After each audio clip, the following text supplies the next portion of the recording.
స్టేషన్లో అరెస్ట్ చేశారు పోలీసులు. అన్నీ ఉన్నాయి, అన్ని సాక్ష్యాలు ఉన్నాయా? అంటే లైనింగ్ ఎలా చేశారని వాళ్ళ వైఫ్ ఆయన ఇద్దరు కూడా కలిసి ఆమెను వేధించడం కానీ కొట్టడం బూతులు తిట్టడం ఒప్పుకోకపోతే మరి అప్పుడు ఏం చేసింది? ఇప్పుడు బెదిరించారని చెప్తుంది. బెదిరించినా ఏం చేసినా ఒక ఆడవాళ్ళకి అన్యాయం జరిగినప్పుడు బడాబాలు రెస్పాండ్ అవ్వే. ఏ ఆడపిల్ల సరే అన్యాయం జరిగిందని రెస్పాండ్ అయ్యి బయటకు వస్తేనే జరుగుతుంది. అప్పుడైతే సమ్మగా ఊరుకుంది, ఇప్పుడు ఎందుకు బయటకు వచ్చింది? నేను అటు జానీ మేష తరపు నుంచి మాట్లాడలేదు, అమ్మాయి తరపు నుంచి మాట్లాడలే. ప్రతి అమ్మాయికి ప్రతి ఆఫీస్లో ప్రతి ఎవ్రీథింగ్ ఎక్కడ చూసినా సినిమా ఇండస్ట్రీ ఎక్కడ అన్యాయం జరుగుతుంది. జరిగిన 6 నెలలు పరమరకు వచ్చినట్టు ఎప్పటికొచ్చి అప్పుడేం పీకింది అది? ఈయనకి అదేం పని? ఒక అమ్మాయి వచ్చిందంటే ఒక చెల్లెలకో కూతుర్లకో ఒక ఇదిలో చూసుకోవాలి. ఈయన అమ్మాయికి వెళ్ళగతాం ఏంటి? ఆ అమ్మాయి ఇప్పుడు కంప్లైంట్ అవుతాం ఏంటి? ఇక్కడ ఏదో రిస్క్ ఉంది, కరెక్ట్గా తీసుకోవాలి. ఎందుకంటే ఇన్నాళ్ళు లేచి ఇప్పుడు ఎందుకు వస్తుంది దీనికి? ఎప్పటి నుంచి ఉన్నాడు ఆయన గురించి ఎంత టాక్ ఉంది తెలుసా? ప్రతి వాళ్ళకి ఎంతమందికో లైఫ్ ఇచ్చాడు ఆయన. అలాంటి ఆయన్ని ఇప్పుడు ఎందుకు తీసుకొస్తున్నారు? అది కరెక్ట్గా చూసుకుని ఏదైనా మాట్లాడాలి.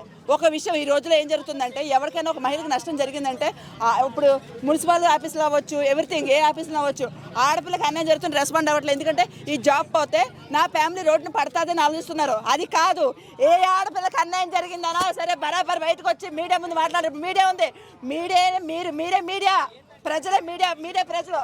ఆ మీడియాతో వచ్చి బయటికి లాక్కొచ్చి దంచాల కొడుకుని. ఆడపిల్ల ముట్టుకోవాలంటే కింద నుంచి పైకి కారాలి. అర్థమవుతుందా?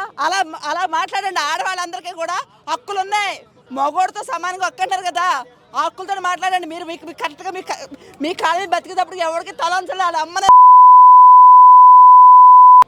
దీని వెనకాల వైసీపీ వాళ్ళు కుట్రపూరితంగా అమ్మాయిని రెచ్చగొట్టి చేపిస్తానంటున్నారు. సో అది నిజం అనుకోవచ్చా? వైసీపీ ఎందుకు చేపిస్తారు? ఇప్పుడు ఎన్నికలు కాబట్టి అప్పుడైతే ఓకే అనుకోవచ్చు. ఇప్పుడు ఎన్నికలు అయిపోయినా అన్నీ అయిపోయినాయి. వైసీపీ వాళ్ళు కాదు, ఆ అమ్మాయికి నిజంగా ధైర్యం ఉంటే ప్రూఫ్లతో సహా బయట తీసుకొచ్చి పెట్టి అతను లాగాలి. ఇప్పుడు అతను ఒక రేంజ్లో ఉన్నాడు కాబట్టి ఇది కుట్ర అవ్వచ్చు, ఏదైనా అవ్వచ్చు. ఆయనలకు బంధువు అది, ఏమైనా బంధువు అది, ఏదన్నా బయటికి తీసుకొచ్చి మాట్లాడాలి. ఎందుకంటే నాగబాబు గారు తెలుసా ఇలా జరిగింది అలా జరిగిందని? అంటే ఆల్రెడీ మొన్నటి వరకు జనసేనలో తిరిగాడు, సాంగ్ చేశాడు, జనసేన పక్కన ఉన్నాడు కదా, ఇప్పుడు జనసేన అంటగా ఉండే అవకాశం లేదు. జనసేన వాళ్ళు ఒకటంటే నేను కూడా జనసేన చెప్తున్నా, నేను జనసేనకు ఫైట్ చేస్తే మీకు తెలుసు. జనసేన వాళ్ళు అక్కడైనా తప్పు ఉందని తెలిస్తే బరాబర్ బయట లాగుతారు. అక్కడ తప్పులేదు కాబట్టే నాగబాబు గారు వచ్చి ఉంటారు. కానీ నాగబాబు గారు అండి, మీరు కూడా మహిళల మంది చాలామంది మిమ్మల్ని ఒక అన్నలా ఒక తండ్రిలా అనుకుంటున్నాం. మీరు న్యాయ విచారణ చేసి అక్కడ మీరు చెయ్యండి. అతను మాకు ఎక్కువ కాదు, ఈ అమ్మాయికి ఎక్కువ కాదు, ఏదన్నా కరెక్ట్గా చేయండి. మన జనసేన